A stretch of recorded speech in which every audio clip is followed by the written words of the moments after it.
Mbote batata ba mama bandeko boye malamu na émission na biso ensemble parlons-en. Ensemble parlons-en ezali moko ya ba émission oyo ezali kozongisa biso na kati na nzela ezopesa biso bwania pe mayele. Ensemble parlons-en ezali émission polémique te. Ensemble parlons-en ezali kotinda biso to sala malamu to boya mabe. Donc voilà bit émission na biso ezali ngai Maman Angèle Miezi oyo nazali kosala émission oyo nalingi na pesa biso suite ya émission to ebaki kosala pona makambo eza koleka na kati ya mboka na biso Kongo bandeko foto linga mboka tango yo lingi mboka okolongwa na mwa ba sentiment parce que oyo ezoleka na mboka na biso soki ba mesure ya malamu ezwami te makamba malamu pe kosalema te na kati ya mboka na biso bomoni bato batelemeli bato mosusu baza pour bato mosusu baza contre pona ko condamner bakuluna mais na kotiela bino élément moko avant nga na bando ko commenter émission nanga nalingi na tiela bino élément moko mais avant na tiela bino élément wana nalingi na remercier quand même bandeko nanga o bautaki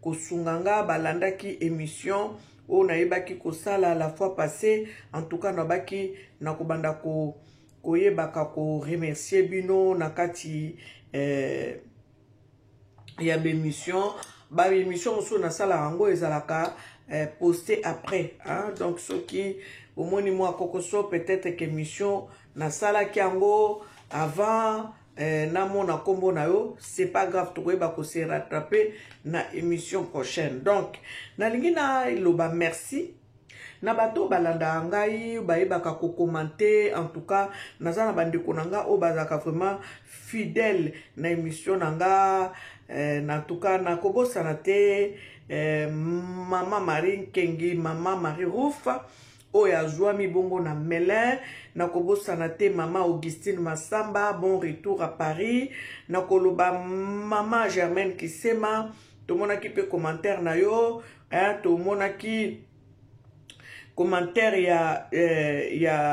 ya Jano Nemba en tout cas soit béni Madeleine de Jésus wana penza yeba fidèle ya kati émission ensemble parlons-en. En tout cas, merci. Merci na Maman Clémentine Wumba. Merci na Dorcas Makanisa. Merci na Fanny Bosenge. Merci na Françoise Foila. Oh, na bengi Maman Guidil. Ma voilà. En tout cas, merci. Maman Guidil, ma voilà na bipé. Merci. Maman Françoise Foila na Bosanate. Merci na Kachamboka Allemagne. En tout cas, Moyembi Nankolo Tolubi. Merci na yo. Vous a toujours au soutenir biso na kati ya émission na biso ensemble parlons-en. Merci na noko ya bana André Gonda ye penza donc Muntando Mundedi noko ya bana André Gonda en tout cas merci mobile ya bato Maman Sylvie merci beaucoup merci na Yemi na Bunzigie merci na Annie Salou, en tout cas, merci, mon ami d'enfance, merci, na bandeko, nyoso o baza kolanda mama gode matondo fiol nanga na mukati ya mboka ya Belgique, en tout cas, na yebi kopesa yo, grand merci pour na soutien na bino, merci pour ndenge boye baka pe ko partager ba émission na biso, en tout cas, na lobi, merci mingi, nangi na loba, un grand merci na Kukun Toya, na Fredine Toya, wana na bandeko nanga famille, basutena kangai, merci na Maman Germaine Toya, Germaine Bifundu, nabi merci Bifundu Massamba Germaine, c'est ma sœur, donc nalobi un grand merci, mon maman nanga, sois béni. Merci na Aimé Amba, merci na Hermine Manoka, Maman Hermine Manoka, na salué yo en tout cas merci beaucoup pour tout. Merci na Kadima Lumpungu, merci na Maman Deborah Kadelko. Wana penda ba ndeko nanga ya trajet moulaï. Maman Deborah Kadelko, sois bénie ma chérie, ma maman, ma soeur, je t'aime beaucoup. Sois béni. Merci Nalo Mama. Merci en tout cas na Nina Rebecca. Merci na Claudine Elia. Merci na Olivia Banzuzi. Merci beaucoup. Merci Ndenge Boyebaki ko commenter. Merci na Oyo Boza ko sala na soutien na bino. Merci parce que tant que tu as émission bokomantaka boyebaka ko soutenir nga. Merci beaucoup. Merci Pena. @KGXCellTV. En tout cas, Nalobi, merci. Merci pour ton commentaire. Merci beaucoup. Que Dieu te bénisse. Merci. Merci dans... merci na nyonso bozo ko salanga. En tout cas, na ba soutien na bino de près ou de loin. Merci na bato ba soutenanga de près ou de loin. En tout cas, Nalobi, merci. Nalobi, merci. Na o nyonso bozo ko sala poete. Émission Nabiso, ensemble parlons-en et Kende Liboso. N'hésitez pas de commenter. Commentez, merci na Maman Boucher, Maman Matondo. Elle aussi, elle est fidèle, elle suit. Hein? Il pas fait ça, on ba conseil. Aza Maman Nanga, en tout cas, Nalobi. Un grand merci. Merci na Maman Mete. Oanjole la Maman Reine. Hein? Merci, love you, Maman. Merci beaucoup. Merci, Papa Carlos Oanjole la. Merci, mes parrains. Nalobi, un grand merci. Donc, merci pe na bato ba commenter quitter, mais ba eba ki ko tala pe ba eba ki ko liker émission. En tout cas, Nalobi, un grand merci. Bandeko, nazo lobela makambuya Papa Costa Mutamba makambo yo aza ko sala na kati ya mboka na biso. Bandeko, na lingi na loba ko sala musala o bango bazo ko sala biso peuple, ceux qui te soutenir te ezali bien, pour même biso na libération, pour même mboka na épanouissement, pour même mboka na nesika yango fo ezala. Bandeko esengeli na biso toyeba ko soutenir ba ministre lokola ministre des Affaires étrangères o ngana moni une femme forte, hein, o ba bengi na kombo na ko kolobela ye après. Mais na ngina lobeza génération de feu. O yebi côté le manakati ya mboka Kinshasa, na kati ya mboka na nation na biso Congo, poete Congo ekende liboso. Donc ezali ba mama lokola Madame Thérèse Kayikwamba, hein, oyo azali ministre ya Affaires étrangères. Baza ba génération de feu, ba jeune balingi ba mema révolution na kati ya mboka na biso. Ezali lokola ba Papa Costa Mutamba. Donc ba sengeli esengeli na biso topesa bango maboko, toyeba ko soutenir bango na makambo yo bazali kosala. Bandeko, tango tozoloba makambo phénomène kuluna, bozwa ngo petete bandeko, il faut nettoyage salema. Posuki nettoyage salemite, to continuer ko souffrir. Bana wana bakoma na ba niveau oyo, bakoma ko kota na banda kwa batu, ba violer bana, ba violer mama, ba liboso ya papa. Donc, bota la phénomène kuluna. Peut-être nano comme la bino na famille na binote ou bien na proche na binote. Mais tant tozo kaba masolo a bongo. Bandeko faut arrêter ngo. Olingio banda koloba ba arrêter ngo tango ko comme la yo na kati ya famille na yo ou bien ozo se planning comme la baninga. Donc il faut ko arrêter phénomène ya kuluna eza malamu te, eza mabe. Parce que ba kuluna baza ko boma, baza ko kata batu bokotala. Ba ezebele ba témoignage ande wana ezebele mona mutu ba katie loboko dernièrement na talaki tata moko ba katie loboko, hein, ba katie loboko nani ba phénomène kuluna. Ndeko moko na utaki kotala ata Papa Masumu de Brende dernièrement témoignage ki yango star na biso ya théâtre Papa Masumu de Brende ba kotela ke na ndaku ba bondi ndaku ba menace bana na mwasi na ye moko bozo mona niveau oyo nini banditisme criminalité kota na kati ya mboka na biso. Donc ezali eloko moko fo ba arretango to boite tolobi babongisa bakelasi babongisa misala babongisa nini. Oui, mais soki ata babongisi misala babongisi bakelasi, mais phénomène wana kuluna ezali boko vivre dans la pété. Maman nanga uti Kinshasa soki oba tangi commentaire ba tangi Maman Augustine Masamba O azala kapenda soutien na biso na kati ensemble parlons-en, elle suit et elle commente. Alobi maman nga na uti Kinshasa, en tout cas moi mon PPA kimia et bandiko kota na kati mboka Kinshasa. Donc mon sala papa Constant mutambazo sala ezali facilité, azana besoin ya appui na biso. Ezake biso surtout banda ko telemela ye, ça veut dire que tolingi to lala na banyoka non? Bandeko, na ngina tiela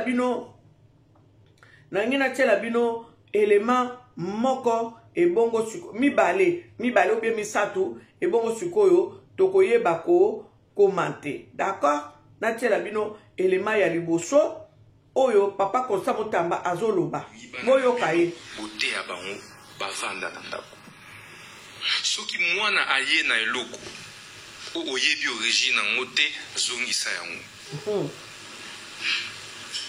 pe soki bazoluka mwana ekaza tetu azoyoka yo te aza kaka kuluna il faut o livrer mwana na yo po te soko livrer mwana na yo te cette fois-ci boye ba ete na baboti bino bakokanga bino lokola ba complice ya kuluna pe bako juger bino boye ba ete boko subir même peine lokola bango nazo insister baboti nyoso oyo bakozala ba complice ya bakuluna bako dénoncer bakuluna te to pe bako dissuader bango te justice ekokanga bango police ekokanga bango bako juger bango lokola.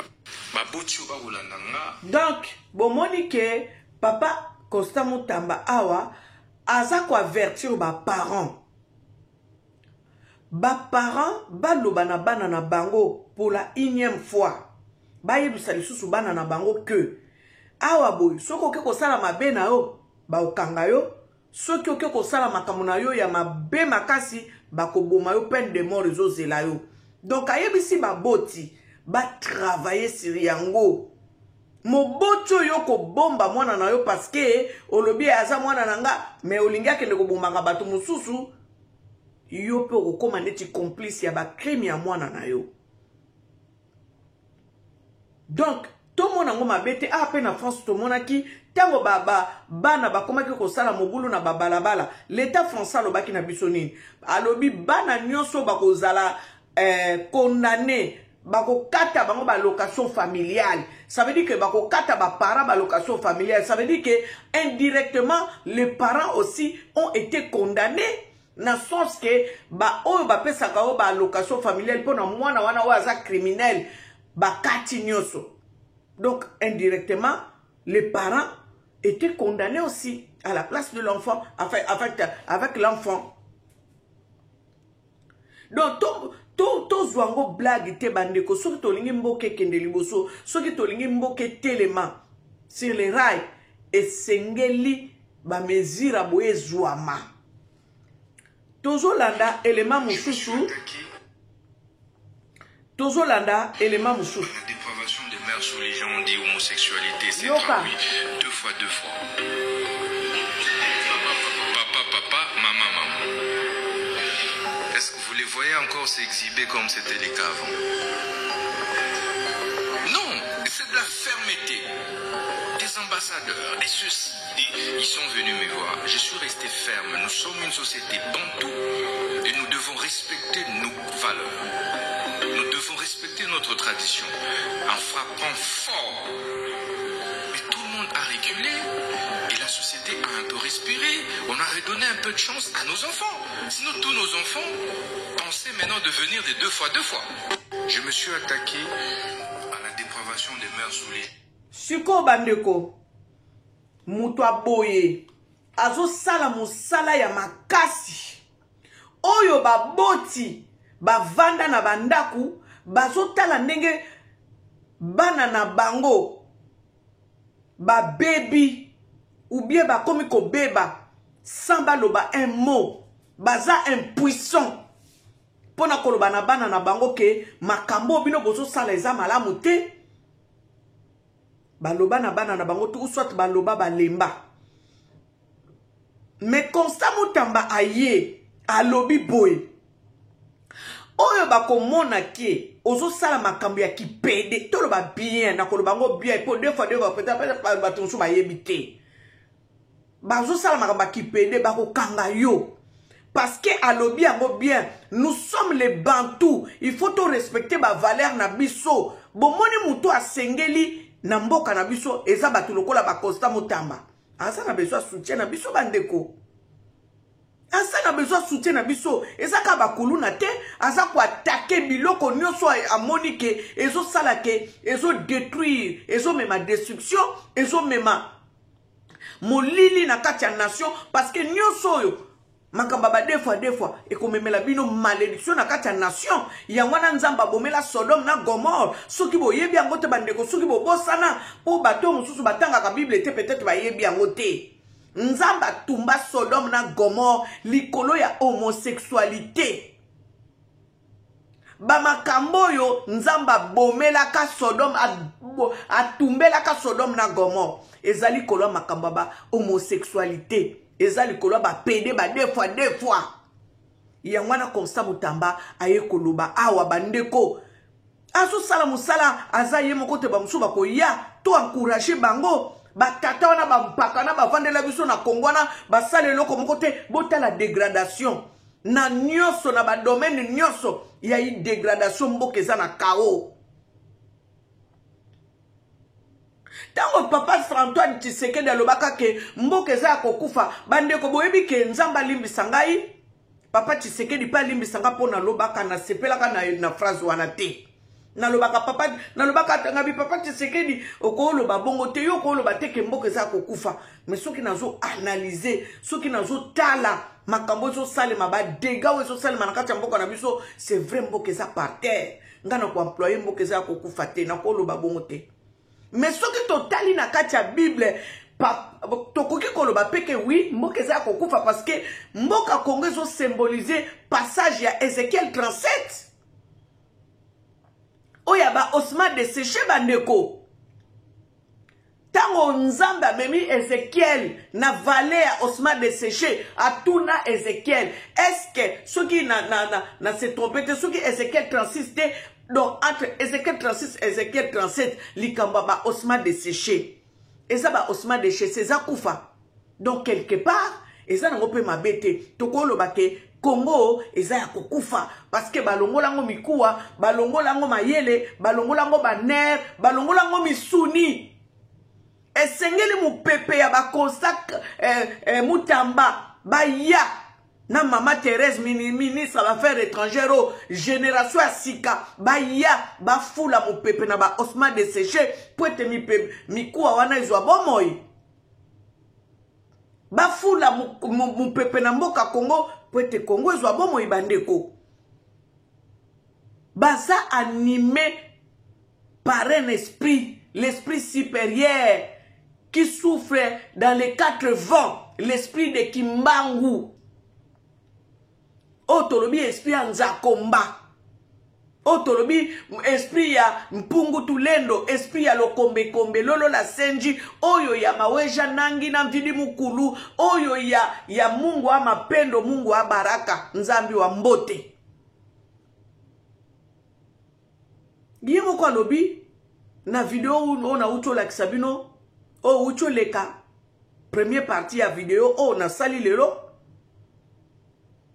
alobi azali animé n'esprit ya Sékou Touré aza animé n'esprit ya ba Thomas Sankara aza animé n'esprit ya ba Lumumba aza animé n'esprit Kimbangu. Donc to soutenir ye asala musala na ye sikoyo nazo tiela bino élément mususu ponga na clôturer dossier ya Constant Mutamba boyoka pasteur Makoso. L'Éternel soit sur votre vie à vous tous. Je suis inondé de messages sur ce qui se passe actuellement au niveau du Congo concernant cette histoire de Kuluna. Ces petits voyous, ces petits enfants maudits qui ont décidé de devenir des criminels de guerre en tuant, pillant, violant des Congolais. j'ai vu beaucoup de pasteurs qui ont refusé de se prononcer sur ce sujet, vu le risque et les enjeux par rapport eux-mêmes à leur ministère. Je vais vous rendre un témoignage. Ah, pas si. Il y avait un grand criminel de guerre qui avait été arrêté. Quand je dis criminel de guerre, c'est-à-dire un assassin, au niveau du Texas, où George Bush, qui était chrétien évangélique, était le gouverneur. Et ce criminel arrive en prison, il devient pasteur. Il sert le Seigneur. Des miracles exceptionnels se produisent au travers de lui au niveau de la prison. Tous les pasteurs de la ville voyaient et témoignaient que Dieu était vraiment avec cet homme. Il avait changé pour de vrai. Il avait complètement changé. Une délégation de pasteurs est allée voir George Bush et lui ont dit, vu que tu es chrétien évangélique et que ce monsieur a changé, tu es le seul qui peut lui accorder une grâce. George Bush a répondu en disant, puisqu'il s'est maintenant converti, je vais l'aider à rejoindre plus rapidement le ciel. Ils l'ont exécuté. Ils l'ont tué, il est mort. C'est-à-dire sans état d'âme. Vous voyez, souvent des gens se comportent comme si nous vivons dans un monde chrétien. Nous ne sommes pas dans un monde chrétien. Nous sommes dans l'univers, avec ses composantes. Un enfant qui prend une machette, qui va découper un être humain, n'est plus un enfant. Il sait ce qu'il fait. Il est conscient de ce qu'il fait.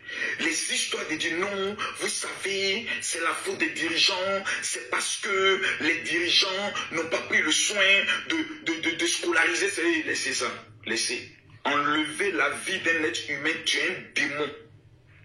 Tu es un maudit. Tu es un bâtard. Quelqu'un qui va prendre une machette, un couteau, et va rencontrer une personne, et sera prêt à prendre pour poignarder cette personne. J'ai une question à vous poser. Dans le temps de nos ancêtres, où il n'y avait pas de gouvernement, nous vivions dans des forêts. C'est ça. Lorsqu'il y avait seulement des chefs coutumiers, est-ce qu'il était permis de prendre un couteau pour tuer quelqu'un? Non. Voilà. Lorsque tu commettais un tel acte, si on te brûle, il y a des pays, même quand on dit voleur, c'est-à-dire au Cameroun, va au marché du Cameroun, il faut entendre voleur, c'est-à-dire avant qu'un voleur ne finisse là. Il y a longtemps, ils ont mis un pneu, ils ont mis l'essence et ils l'ont brûlé dans les rues, sans état d'âme. Vous voyez ce qui met l'Afrique en retard? Ce sont nos sentiments. C'est ça. Les sens qui nous mentent. Mes amis, les koulouna là, vous savez, la Bible dit, quand quelqu'un est fou, souvent, il faut te comporter plus bas, bien plus fou que lui, pour qu'il sache que lui, sa folie là, ce n'est qu'amusement. En Côte d'Ivoire, il y avait un phénomène qu'on appelait les microbes. Vous voyez ça maintenant? Ça dosait. Ce sont des petits maudits qui prenaient des machettes et qui se jouaient les koulouna. L'État dit non, ce sont les enfants, on confie avec la loi, ce sont les enfants. Vous voyez, c'est les enfants, il faut les enfants. Et ils se sont permis de tuer un gendarme. Je crois que si je me tombe, c'était le fils de maman Basé, si je me tombe. Les gendarmes ont dit, ok, enfin, on va enlever ça dans vos yeux. Tout élément qu'on retrouvait en flagrant délit qui commettait des actes d'enfants microbes, on les traitait comme un microbe. Parce qu'enfant là, il est à la maison.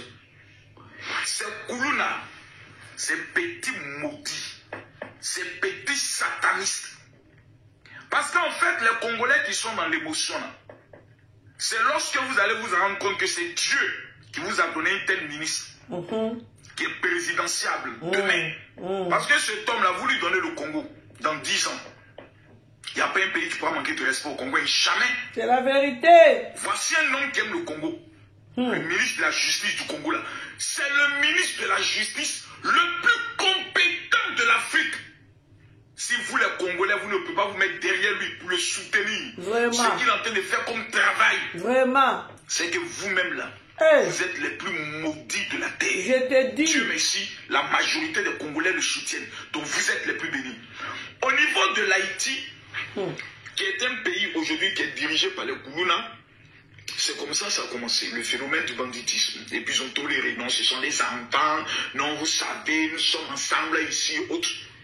Aujourd'hui, là, ils se sont permis de prendre les armes. Ils sont allés abattre le président de la République. Mawa. Les gangs contrôlent aujourd'hui l'Haïti. Hey. On enlève les pasteurs.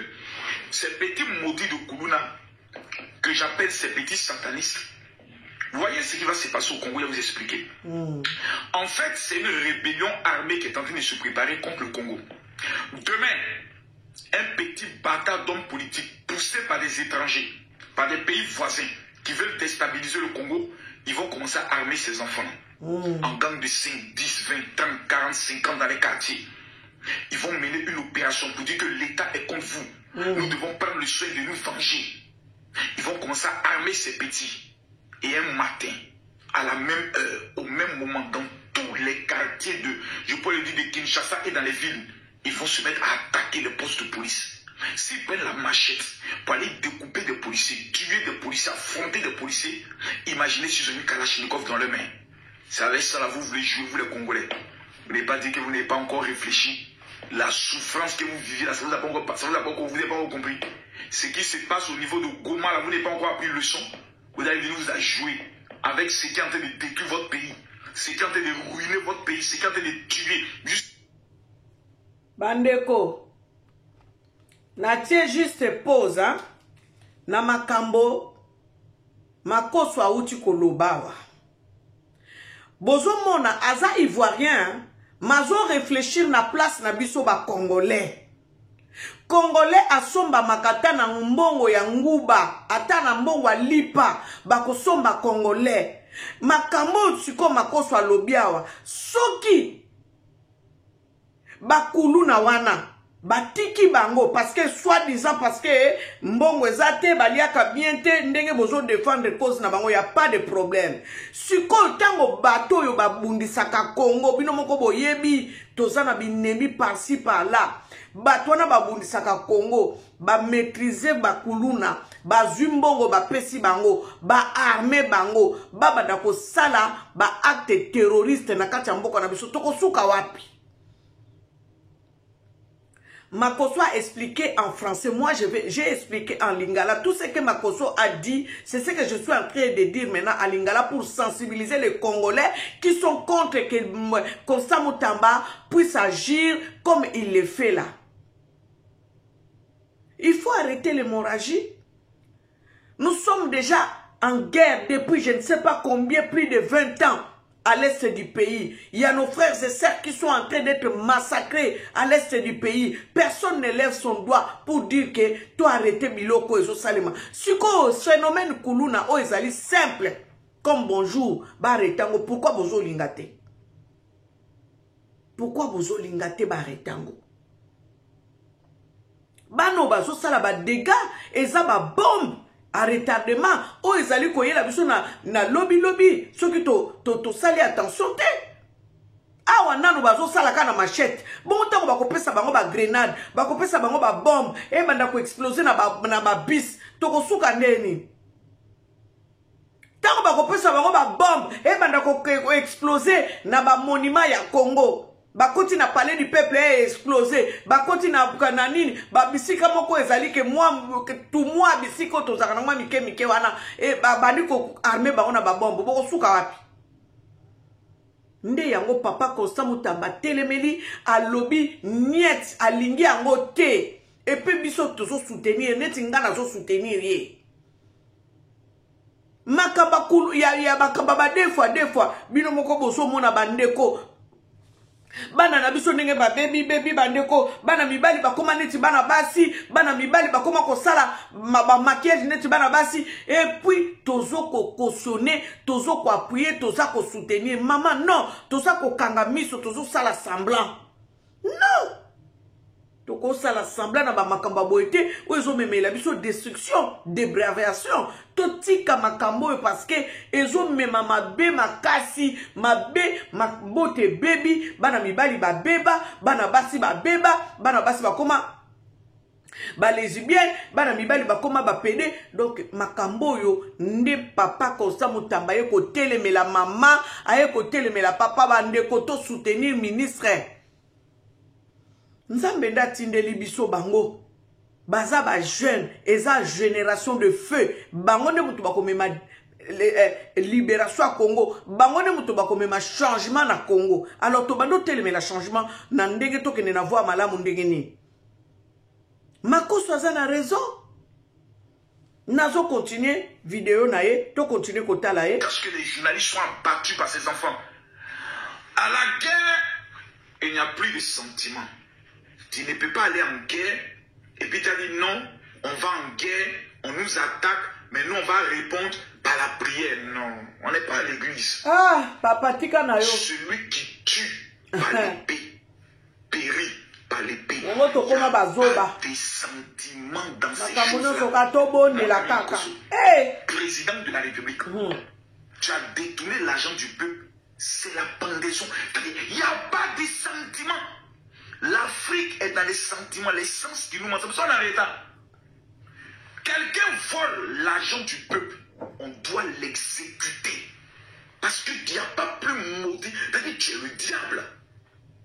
Le peuple souffre. L'argent qui va permettre de soigner les Congolais qui a été volé. Vous voulez que la personne va non, on le met en prison, et puis dans 10 ans, la personne est libérée, et il va aller profiter de l'argent. Non.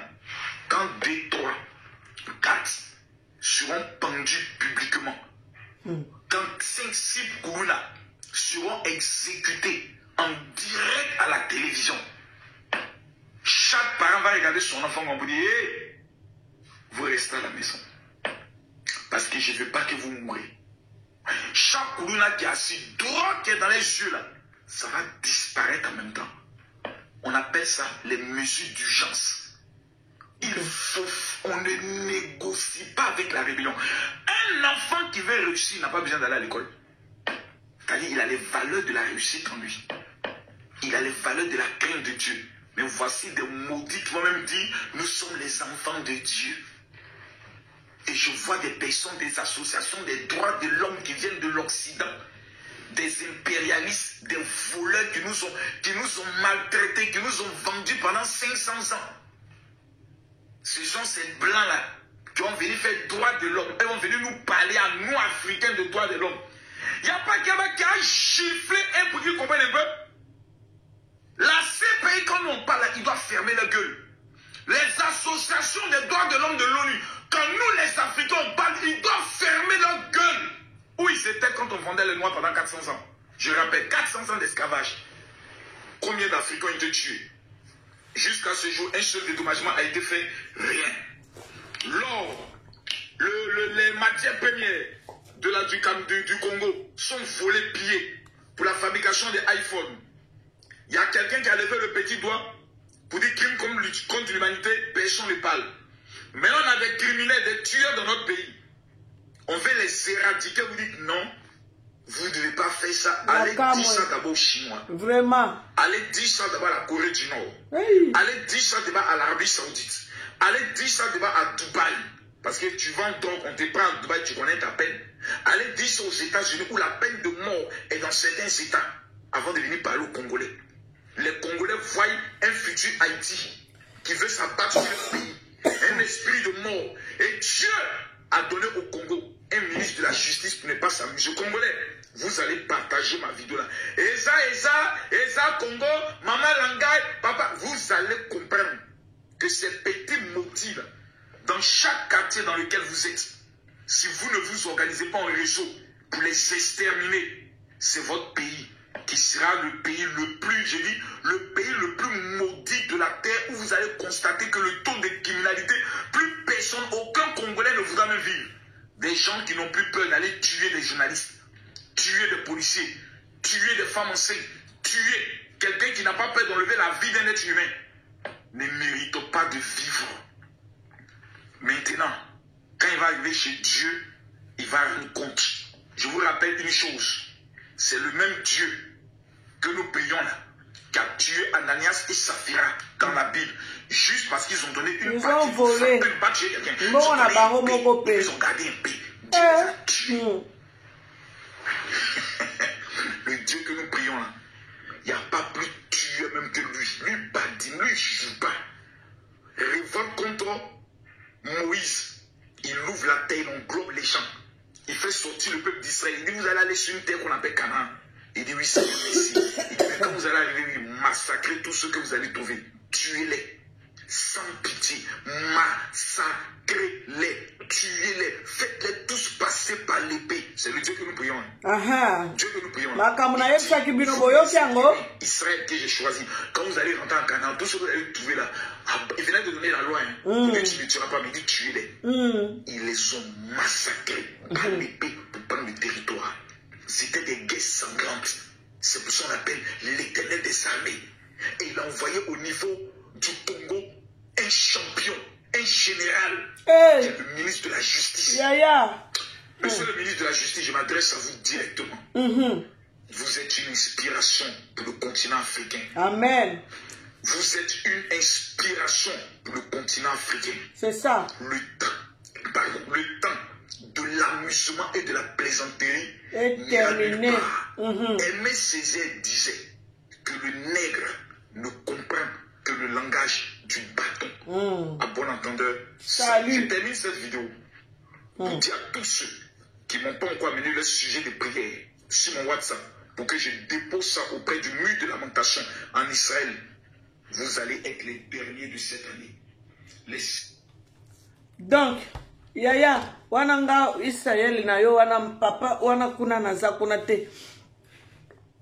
Biso tozana Israël na biso eza Congo eza nkamba Nouvelle Jérusalem. Donc kuna pardon na kusimba kuna te bolimbisi hein bolimbisi j'ai compris beaucoup de choses bolimbisa nga na lobela bongo. Alors papa Makoso auto lobela biso bandeko aza ivoirien aza africain. Ça veut dire que bolamu ya Congo eza pour Afrique mobimba eza pour le monde entier. Et biso ka moto toyebi yango te biso ka ba congolais nde toyebi yango te. Na sina lobela bino makamba Osman de Secho ba lobela biso na Bible ezalaka peuple israélite te obino bomona ka balata ka ba kipa wana te. Eza te bango wana o batia kipa na mutu non eza biso ezalaka nde biso. Ezalaka biso mindele lokola bayebi yango yango bomoni bazipa bino vunga. Yaya makambo Costa zo sala Costa Mutamba zo sala eza makambo malamu po ete mboka esanvole. Nettoyage ko salema na mboka wana efo ezala Congo ya sika monde sika.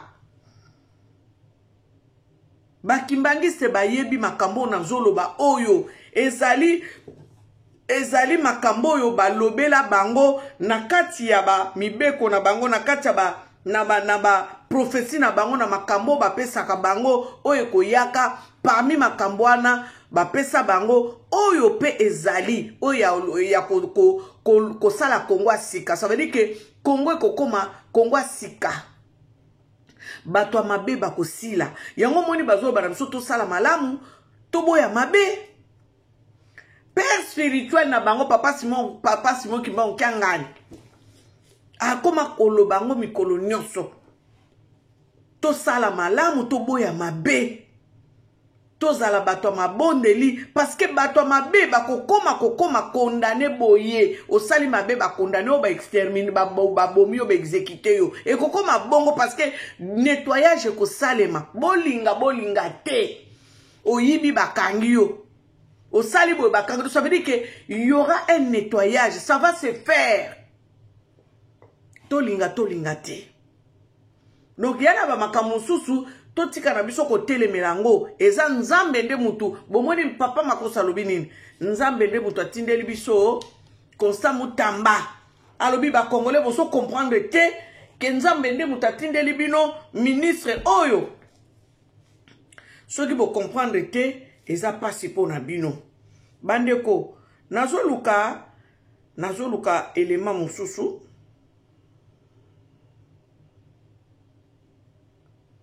Nazoluka élément moko nazwaki bandeko nangana lobela makambo ya kufa ya papa Edingwe mais problème ezate prochainement na kolobelango pour na koloba ete na sepeli na liwa ya edingwe te mais na sepeli ndenge ayebaki nzambe avakende et surtout ayebaki ko reconnaître papa Kimbangu nde na sepeli sengo na nga penza eza yango wana komona ye a reconnaître papa Kimbangu avant kende en tout cas na sepela ki makasi donc de tout temps, de toutes les révolutions, ce sont les jeunes qui ont été au premier plan. Lumumba, sa génération, Kasavubu avait 40-42 ans, Lumumba 35 ans, il avait mon âge, et bien d'autres. Les Fidel Castro, les Joseph Kabila, qui est notre contemporain. Aujourd'hui, au Burkina Faso, vous avez les Doumbia, vous avez bien d'autres. Traoré, Ibrahim, etc., qui ont notre âge et qui apportent des révolutions essentielles. Lorsqu'on parle même de Poutine, là, Poutine a commencé à quel âge? À notre âge. Lorsqu'on parle de Macron, Macron, c'est 39 ans qui prend le pouvoir. Il était papa, aza des fois, yaya kotanga yete. Mozelanga nazoluka, nga pena lokuta mabete nazaka na phobia ba des fois, nzamba lobina bisoto linga batuno some, ba des fois penza, na linga bango antake, bikela mume, na linga kutu kolobela bango te, na linga ka bango te na ndenge ke, non. Pardon. Neni ni muto koko kende koma des fois.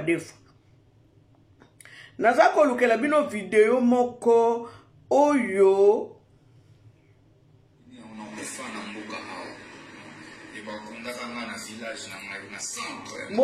boyoka pakambo konsa mutamba zoloba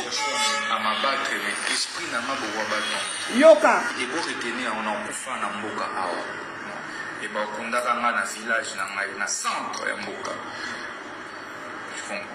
alors croire en un Congo nouveau, en un Congo renouvelé, débarrassé en fait des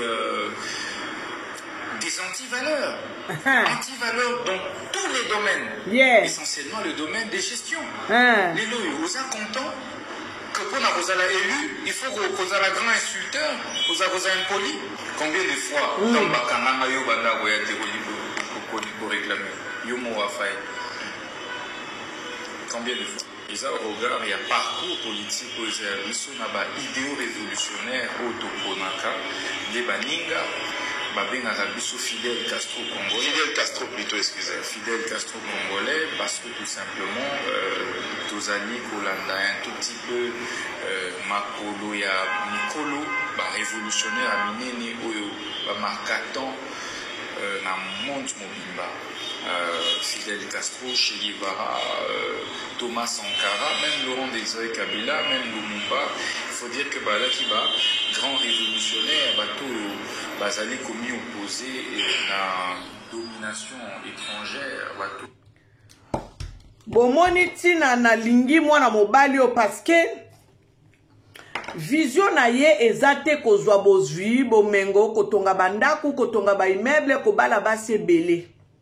Vision na ye ezali kolongola batu na boumbu. Vision na ye ezali ko relever défi oyo bato batika lokola ba Lumumba, ba Sankara, ba Fidel Castro, ba musée Laurent Kabila. Donc esprit na ye et travaille en fait pour na bongo pour na ye faut tika bilembo malamu na se ya moi oyo bomoni boule bomoni but bomoni vision ya mutu botala nanu nene lobeli na ye soka solo balingala on dirait Mobutu. Donc azo fait penser bino na lobby ndenge zali awa boko on dit donc azana ba biloko moko ya mike ya Mobutu. Ça veut dire que c'est quelqu'un qui en fait na lobango ndenge nini bandeko eza mutu moko oyo amona bato oyo batika bakombo o ba marka époque na bango. Ça veut dire que lui dans sa vision, dans sa mission, il veut marquer son époque. Bongo biso ba politicien mususu omona kaka ayibi mbongo pona ye ko marquer époque na ye, il faut ça la détournement. Pona ye ko marquer époque na ye, il faut ça na ba sebele. Pona ye ko marquer époque na ye, il faut tonga ba immeuble. Mais entre-temps, bana bazo tanga te, bana bazo lia te, ba maître ba futaka bango te, ba professeur ba futaka bango te, bana na université, ba koma donc soto pesité okotanga te, donc problème. Sikoyo batu lokola ba constant mutamba ba ye ba moni ba fai wana balingi sikoyo ba banda ko zongisa Congo na nzela baza na besoin ya soutien na biso bandeko pona lelo na suki awa na moni elema na ngate o na ngana la sabino o ya mwana o bazo tuna ye alobi ya lingi na ye ko kende classe te. Pourquoi? Parce que ya lingi na ye ko zala kuluna azolela na ebite so batiaka ngo pona garde. Mais déjà, on a déjà que ça mabe. Pourquoi? Parce que bana wana bakoli tango bazo tanga bazo mona bakuluna na babalabala bamona ngwe koma métier koma musala. Alobi alingi na yesu classe te alinga koma ne kuluna mwana ngwa koza na ba 5 à 8 ans. Azolela abina kokende nanga classe te ngana lingi na ngana zala kuluna na koza kuluna. Donc voilà makamona ko bakisela bino lelo yango elema ya makoso pour comprendre ba ivoirien mingi bazali pour Constant Mutamba. En tout cas ba sepeli na ministre balobiso ki azala ki ata ministre mboka na bango. Pourquoi? Parce que ba yebi phénomène ya ba microbe ba yebi phénomène na bakuluna ezala pe na mboka na bango metango ba telemela bango. Bakomi ko sambisa bango bakomi ko pesa bango bambano na bango balobi lelo bakoma ko respirer muke e bongo bino ba congolais pourquoi bolingi te salima na lobaki Constant Mutamba aza animé d'un esprit kimbango akosala mission na ye o esengeli asala na kati ya mboka Congo aza ye mokote akozala na bato ebele o bakotambusa bo alobaki na bino tata moko prophétisaki alobaki na gouvernance. Il y a Judith Suminwa bokomona changement ko salama na mboka Congo. Et puis eko salema eza bongo pe ça va se faire. Eko salema bolinga te eko salema lelo ministre ya affaires étrangères aye ko bakisama donc tozo kende toza bien makambo eza bien bobanga te makambo penza ezali très bien. Ministre na biso affaires étrangères balobi mama Thérèse Kaikwamba ndeye wana mama Thérèse Kaikwamba ministre des affaires étrangères yepe a telemi a lingi penza mboka ekende liboso donc baso bakisama nzamba ko sala ko tinda ko sisite batunaye o bakotelemisa Congo eko tarder nango te soki tozui ata 5 nano minimum soki tozui 10 déjà c'est bon tozo kende bien bandeko to soutenir makambo ndenge zo kende sous gouvernance ya mama Judith Suminwa parce que tozo ki profession wana sous gouvernance na ye Congo ekotelema donc Congo ekotelema to linga te. Voilà, c'était votre sœur Angèle Miezi dans cette émission Ensemble Parlons-en. Abonnez-vous, likez notre émission pour promouvoir l'émission. Vraiment, il faut liker s'il vous plaît. Partagez aussi nos émissions. Abonnez-vous si vous n'êtes pas abonné. Ici, nous n'insultons pas. Nous ne parlons pas de choses inutiles. Nous parlons de choses qui doivent nous ramener sur le droit chemin. Voilà, j'ai vraiment fait 49 minutes. Je ne vais pas dépasser les 55 et quelques minutes. En tout cas, je ne vais pas le faire. Je vais tout simplement vous dire, on se voit à très bientôt. Que l'Éternel et Dieu Tout-Puissant puisse vous bénir abondamment. Abonnez-vous, n'oubliez pas, et likez l'émission avant de quitter. Merci, bye bye.